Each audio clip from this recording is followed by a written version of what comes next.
Why do many elderly individuals seem to decline after reaching 80 years of age? Even those who maintained sharp mental faculties and good health until recently often begin to deteriorate at an accelerated pace. This phenomenon has puzzled researchers, families, and aging individuals themselves for generations. Contrary to popular belief, what happens after 80 isn't merely determined by genetics or chance. The narrative that longevity beyond this milestone is simply a matter of good genes or lucky breaks represents an incomplete understanding of the aging process. In this comprehensive presentation, we'll examine 5 unexpected and frequently overlooked factors that explain why many older adults struggle to maintain health and longevity beyond 80. These crucial determinants of late-life vitality aren't the commonly cited factors like dietary habits, tobacco use, or physical activity that dominate most health discussions. Though these traditional health metrics certainly matter, they don't tell the complete story of why some individuals thrive well into their 9th and 10th decades, while others experience rapid decline. Instead, the factors we'll explore represent deeper, more subtle influences that often go unnoticed in conventional healthcare settings and popular discourse about aging. These elements operate beneath the surface, affecting cellular function, neurological health, and physiological resilience in ways that become increasingly significant as we age. What makes these factors particularly insidious is that they frequently escape detection even among those who have generally made consistently healthy choices throughout their lives. Many individuals who diligently followed health guidelines for decades find themselves inexplicably declining after 80, unaware of these hidden influences undermining their well-being. The encouraging news from recent longevity research is that once you become aware of these factors, you can take specific, targeted action to address them before they undermine your health. Unlike genetic predispositions, which remain largely beyond our control, these 5 factors represent modifiable aspects of aging that respond well to intentional intervention. With proper understanding and proactive measures, many of the health challenges traditionally associated with advanced age can be significantly delayed or mitigated altogether. If you've wondered what truly impedes longevity after 80 and how to protect yourself while time is still on your side, continue watching until the conclusion of this presentation. The information shared here draws from cutting-edge research in gerontology, neuroscience, and longevity medicine to provide insights rarely discussed in mainstream health conversations. These 5 unexpected factors might transform your aging process before it's too late, potentially adding not just years to your life, but vibrant, functional years that maintain quality of life well beyond what previous generations thought possible. The traditional approach to aging has often focused on managing decline rather than preventing it. Our modern understanding suggests this paradigm is outdated and unnecessarily limiting. By addressing these 5 critical factors proactively, many individuals can maintain cognitive function, physical capability, and emotional well-being far longer than conventional wisdom suggests is possible. This presentation aims to equip you with practical knowledge that empowers you to rewrite your aging story and approach your later decades with informed confidence rather than resignation. As our global population ages at unprecedented rates, with more people living past 80 than at any previous point in human history, understanding these factors becomes increasingly urgent. The difference between thriving or merely surviving in advanced age often comes down to awareness and action regarding these specific elements we'll discuss. Whether you're approaching your later years yourself or concerned about elderly loved ones, this information provides valuable perspective on maintaining vitality throughout the complete human lifespan. So let's begin our exploration of why many people experience unexpected decline after 80, and more importantly, what can be done to chart a different course. The insights shared here may challenge some of your assumptions about aging, but they also offer realistic hope for extended health and function in life's later chapters. There exists a delicate balance between exercising appropriate caution and becoming excessively risk-averse, particularly in advanced age. Once an individual crosses this threshold from reasonable care into hypervigilance, the effects aren't immediately apparent, but accumulate gradually over time with profound consequences. This pattern typically begins with entirely rational intentions rooted in self-preservation. Perhaps you experienced a momentary loss of footing on a staircase or felt unsteady while walking along a sidewalk. These isolated incidents, though minor in themselves, often trigger a cascade of behavioral modifications aimed at preventing recurrence. In response to such experiences, many elderly individuals begin systematically restricting their physical movements and activities. Outdoor walks become less frequent or cease entirely. Simple actions like bending to access lower shelves or maneuvering into automobile backseats are abandoned. Sedentary periods extend progressively longer, with standing and ambulatory activities increasingly curtailed. This behavioral adaptation receives positive reinforcement from well-meaning family members and caregivers who encourage this cautious approach with phrases like, "Don't overexert yourself," or "Better safe than sorry." The cumulative effect of these small decisions transforms one's lifestyle gradually yet comprehensively, creating an existence that prioritizes safety but sacrifices mobility and engagement. What remains largely undiscussed in conversations about aging is the biological price of immobility. When movement decreases significantly, muscular strength deteriorates correspondingly, not merely in the extremities, but throughout the neuromuscular system governing coordination, equilibrium, and core stability. The human body functions not as a mechanical system that benefits from reduced usage, but rather as an organic entity requiring consistent activity to maintain functionality. When physical engagement diminishes to minimal levels, physiological systems don't simply maintain their status quo. They undergo progressive degeneration. This deterioration manifests most noticeably in the core musculature, a region whose critical importance to overall function remains underappreciated by many. These deep trunk muscles provide essential support for numerous fundamental activities, maintaining upright posture, ambulation, lifting objects, and even the seemingly simple act of rising from a seated position. When these muscles experience prolonged disuse, even for relatively brief periods of several weeks, they atrophy significantly. This muscular deterioration directly compromises balance mechanisms, resulting in increased postural instability and creating a self-reinforcing cycle of further activity restriction. Consider the illustrative case of Walter, an 82-year-old gentleman who discontinued his habitual evening walks following a single slip on wet pavement. Though he sustained no fractures or serious injuries, merely a momentary fright, this incident proved sufficiently alarming to alter his behavior permanently. His previous routine of walking a mile daily transformed into evenings spent predominantly watching television. The physiological consequences materialized swiftly. Within just 6 months, he experienced approximately 10 pounds of muscle mass reduction, accompanied by profound weakness in his lower extremities. Despite medical warning from his physician, the degenerative process had already gained significant momentum. Crucially, Walter's case illustrates a fundamental principle. His weakness resulted from inactivity rather than inactivity resulting from weakness.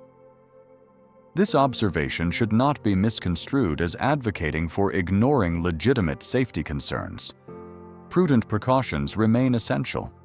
Utilizing handrails, wearing appropriate footwear, maintaining clear walkways, and employing assistive devices like canes when beneficial.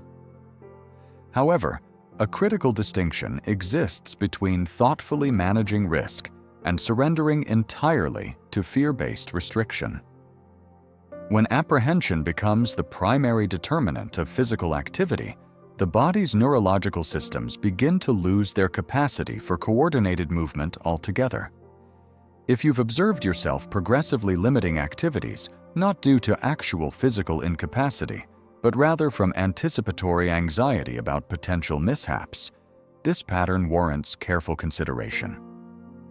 The essential question becomes whether such restrictions represent genuine self-protection or the beginning of physical and social withdrawal. Maintaining vitality beyond age 80 involves more than merely avoiding falls or injuries. It requires continued movement, even if performed with greater caution, deliberation, and at reduced speeds. Physical activity serves as the mechanism through which the body maintains its essential systems, preserving neurological alertness, cardiovascular function, and muscular integrity.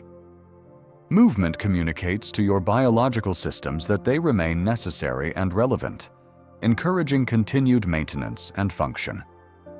The human body fundamentally depends on natural light patterns to maintain its intricate biological rhythms. Morning sunlight serves as a critical environmental cue, signaling to your brain that it's time to transition into wakefulness, increase activity levels, and distribute energy resources appropriately throughout bodily systems. Conversely, natural darkness in evening hours triggers the production of melatonin, the essential hormone responsible for initiating restorative sleep cycles and facilitating cellular repair processes. This delicate chronobiological balance becomes increasingly vulnerable after the 8th decade of life, when regulatory systems grow more sensitive to environmental disruptions. When the eyes receive insufficient natural daylight exposure, particularly during morning hours, or when evenings become saturated with artificial illumination from electronic devices and household lighting, these precisely calibrated internal timing mechanisms experience significant disruption.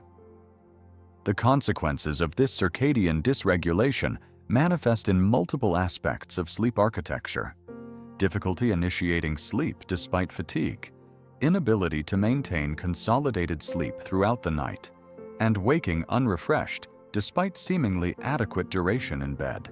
Daytime functioning subsequently deteriorates, with persistent energy deficits, cognitive processing difficulties, and subjective experiences of mental fogginess becoming increasingly common. The ramifications of chronic sleep disruption extend far beyond mere daytime fatigue, however. Longitudinal research demonstrates that sustained circadian rhythm disturbances compromise immune system efficiency, reducing resistance to common infections and potentially accelerating inflammatory processes associated with age-related diseases. Emotional regulation mechanisms deteriorate, creating vulnerability to mood instability and psychological distress. Perhaps most concerning for individuals in their 9th decade, sleep dysregulation correlates strongly with accelerated cognitive decline, potentially contributing to neurodegenerative processes that further compromise independence and quality of life. Intertwined with these circadian considerations is the critical issue of vitamin D metabolism, which becomes significantly altered in advanced age. The skin's capacity to synthesize vitamin D when exposed to ultraviolet radiation diminishes markedly after age 80, necessitating more frequent and deliberate sun exposure to maintain adequate levels of this crucial hormone. Without sufficient vitamin D, multiple physiological systems experience cascading negative effects. Bone mineralization decreases, raising fracture risk, muscular strength and coordination diminish, and immunological surveillance functions become compromised, increasing susceptibility to both acute infections and chronic inflammatory conditions. Consider the illustrative case of Helen, an 84-year-old woman who experienced progressive fatigue and mental disorientation despite having no apparent medical explanation. Laboratory analyses revealed no significant abnormalities. Her nutritional intake remained consistent, and her medication regimen had not been recently modified. The breakthrough in her case came through a surprisingly simple intervention. Her physician recommended 20 minutes of intentional morning exposure to unfiltered natural light through an open window, combined with elimination of screen-based light sources for the hour preceding bedtime. This protocol, though seemingly modest, produced remarkable improvements in sleep quality, cognitive function, and emotional well-being within just 14 days. The intervention required no pharmaceutical agents or complex medical procedures, simply strategic management of light exposure patterns. For individuals who have inadvertently adopted lifestyle patterns that minimize outdoor exposure and natural light, particularly those who spend the majority of daylight hours indoors with curtains drawn and evenings immersed in the blue wavelength light emitted by electronic devices, implementing circadian supportive practices represents a critical opportunity for health optimization. Even brief morning exposure to natural light, as minimal as a few minutes on a porch or balcony shortly after waking, can significantly reinforce appropriate physiological timing signals. Similarly, progressive reduction of ambient lighting in evening hours creates the environmental conditions necessary for proper melatonin secretion and subsequent sleep initiation. These rhythmic patterns of light and darkness transcend simple comfort preferences. They constitute fundamental survival mechanisms that maintain physiological coherence. Contemporary research increasingly recognizes that biological aging results not merely from mechanical deterioration of tissues, but equally from progressive disorganization of interconnected regulatory systems. When circadian rhythms become desynchronized, downstream metabolic, immunological, and neurological processes experience corresponding disruption. Conversely, restoration of appropriate environmental timing cues effectively communicates to the body's control systems that despite chronological age, functional organization remains intact and operational continuity persists. By consciously aligning daily activities with natural light patterns, individuals in their 9th decade effectively tell their biological systems, even at 85 years old, we maintain organizational coherence. Our rhythmic processes continue with purpose. Our existence remains meaningfully structured. This chronobiological coherence represents an often overlooked but profoundly important component of maintaining vitality and functional independence in advanced age. George, an 86-year-old widower who had lost his spouse after 6 decades of marriage, exhibited minimal emotional expression regarding his bereavement. He maintained stoic composure, insisting that excessive displays of grief weren't consistent with his personality and repeatedly asserting his adequate adjustment to the loss. However, within 12 months following his wife's passing, he experienced significant physiological and behavioral changes, noticeable weight reduction, withdrawal from previously enjoyed social activities at the senior community center, and development of persistent sleep disturbances. These manifestations emerged not from identifiable pathological processes, but rather from unprocessed emotional trauma that had never found appropriate channels for expression and resolution. This case illustrates a profound truth about human physiology. Emotional suffering doesn't require dramatic external manifestation to create substantial internal damage. By the time psychological distress manifests as measurable health deterioration, the causal relationship between emotional suppression and physical decline often becomes obscured, making intervention more challenging. The factors that sustain vitality and longevity beyond the 8th decade frequently transcend mere physical robustness. Equally crucial is emotional ventilation, the availability of safe, judgment-free contexts for expressing the full spectrum of human feelings: grief, apprehension, yearning, anger, and isolation. The ability to verbalize sentiments like, "I continue to miss her deeply," "I harbor lingering resentment about this situation," or "I experience profound loneliness," without encountering dismissal or criticism, represents a fundamental psychological need that intensifies rather than diminishes with advancing age. This form of emotional expression functions essentially as respiratory activity for the heart's emotional well-being. When emotions receive adequate ventilation, the entire physiological system benefits from reduced stress hormone production, improved autonomic nervous system regulation, and enhanced immune function. Consequently, individuals who achieve exceptional longevity typically maintain some form of emotional outlet throughout their later years. These mechanisms vary considerably depending on personal preference and available resources. Confidential conversations with trusted companions, regular journaling practices, participation in faith-based communities, engagement with supportive social groups, or professional therapeutic relationships that facilitate processing accumulated life experiences. Despite this diversity of approaches, the underlying principle remains consistent. Emotions that receive acknowledgement and expression can undergo positive transformation, while those subjected to chronic suppression inevitably generate increasing physiological disturbance. Research in psychoneuroimmunology has demonstrated that chronic emotional suppression elevates inflammatory markers, disrupts hormonal balance, increases cardiovascular strain, and compromises immune surveillance, all processes directly relevant to longevity outcomes.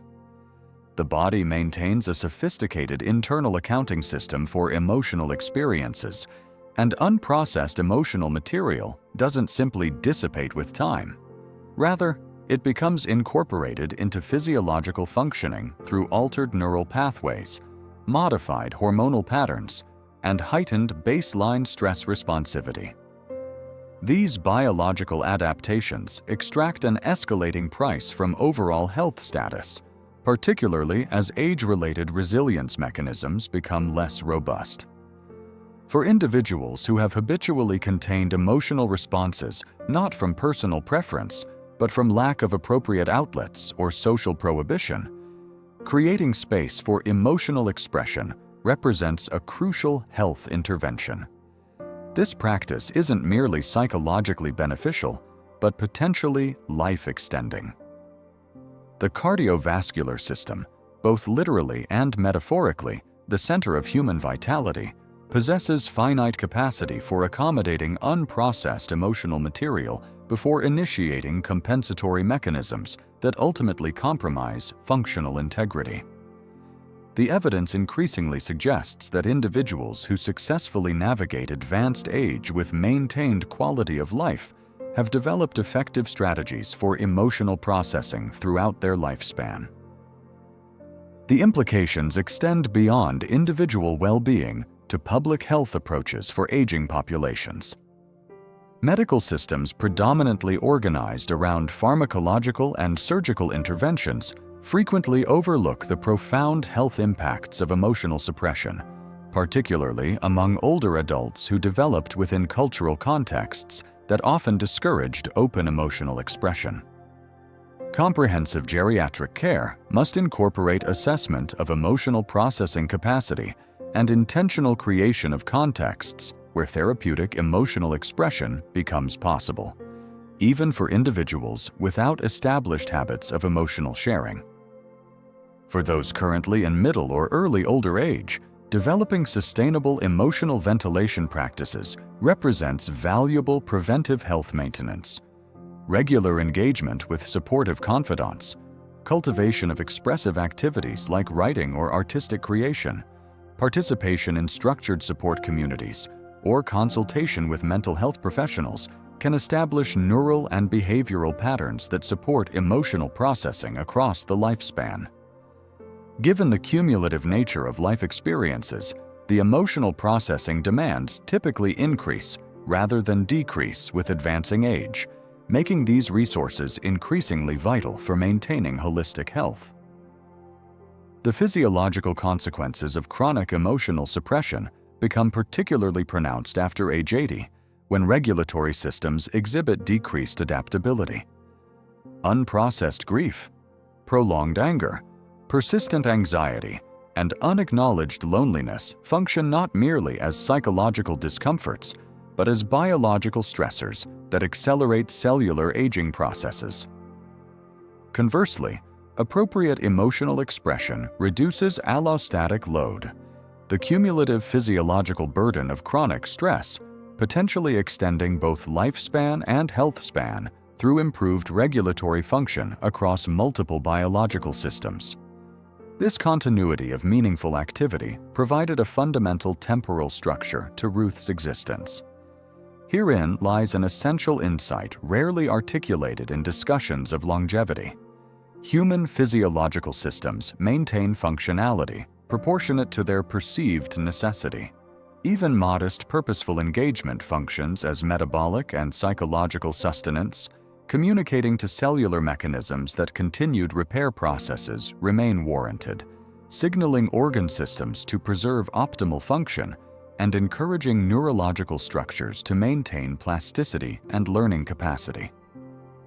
When individuals lose this sense of relevance, the profound feeling that their continued existence holds significance for some person, entity, or process beyond themselves, their fundamental life energy begins to diminish perceptibly. This principle explains why individuals who navigate beyond their 8th decade with maintained dignity and vitality invariably maintain anchoring elements within their daily experience.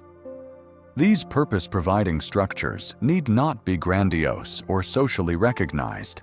They might be as seemingly modest as tending ornamental or edible plants, providing care for a companion animal, maintaining a reflective writing practice, observing meaningful personal rituals, engaging in regular interpersonal communication, or practicing spiritual disciplines. The critical determinant of effectiveness isn't the objective magnitude or social visibility of these activities, but rather their temporal consistency and subjective meaningfulness. What sustains physiological resilience is the cognitive framework that emerges upon awakening each morning. The awareness that legitimate reasons exist for continued participation in the daily unfolding of existence. Consequently, experiences of aimlessness, temporal disorientation, or existential disconnection should not be dismissed as merely normative emotional responses to aging. These subjective states more accurately represent physiological warning signals, indications that regulatory systems are detecting meaning deficits with potential consequences for multiple biological functions. When experienced, these feelings constitute the body's request for restoration of rhythmic structure, predictable frameworks, interpersonal connection, and purposeful engagement. This perspective reconceptualizes longevity not merely as cardiovascular persistence, but as sustained cardiac motivation, the maintained desire for continued participation in life's processes and relationships. This subtle yet profound psychological orientation toward continued engagement provides the foundation that supports individuals beyond traditional longevity thresholds into continued, meaningful existence. As we conclude this exploration, it becomes essential to recognize a fundamental principle regarding late-life vitality. Deterioration after age 80 rarely results from discrete catastrophic events. The progressive diminishment commonly observed represents not the consequence of specific medical diagnoses, isolated accidents, or arbitrary chronological milestones, but rather the cumulative effect of gradually abandoned behavioral patterns, disrupted biological rhythms, and diminished motivational frameworks. These changes typically occur with such subtlety and incrementalism that conscious awareness emerges only after significant internal vitality has already diminished. The encouraging corollary to this understanding, however, is that these progressive changes demonstrate bidirectional potential. Just as these patterns develop through gradual accretion, they remain amenable to incremental reversal through intentional intervention. Single instances of deliberate outdoor activity, additional social interactions during routine transactions, modest morning stretching routines, or any activity undertaken not from external obligation, but from internal recognition of its structural, relational, or meaning-generating qualities. These represent the foundational elements of renewed engagement with life's fundamental processes. This understanding invites personal reflection regarding the 5 previously discussed factors influencing post-octogenarian vitality. Which factor generated the greatest cognitive dissonance with previous assumptions? Which element resonated most personally with current experience? Most importantly, which factor presents the most accessible opportunity for immediate, even modest, behavioral modification? This final question holds particular significance because individual agency regarding aging trajectories extends far beyond conventional appreciation. While biological aging itself remains inevitable, the qualitative experience of advancing age demonstrates remarkable plasticity in response to intentional intervention. For individuals willing to maintain conscious awareness of subtle shifts in engagement patterns, protect established biological rhythms, preserve purposeful activities, and process emotional experiences authentically. The prospects extend beyond merely achieving octogenarian status. These practices facilitate continued meaningful existence well beyond conventional longevity expectations, characterized by depth, agency, and alignment with personal values. This approach transforms aging from a process of passive endurance to one of active authorship. We sincerely appreciate your participation in this exploration. We welcome your reflections on this material, particularly regarding specific insights gained and intended applications within your personal circumstances. Your individual perspective holds significance within our community discourse, and we encourage you to share your thoughts freely. Engaging with your commentary provides meaningful motivation and reinforcement for our continued efforts. Should you find this content valuable, we encourage you to express your appreciation through platform engagement mechanisms, subscription commitment, and content sharing. Your supportive participation facilitates our continued development of informative and inspirational materials. We extend our gratitude for your attentive engagement and anticipate reconnecting in subsequent discussions.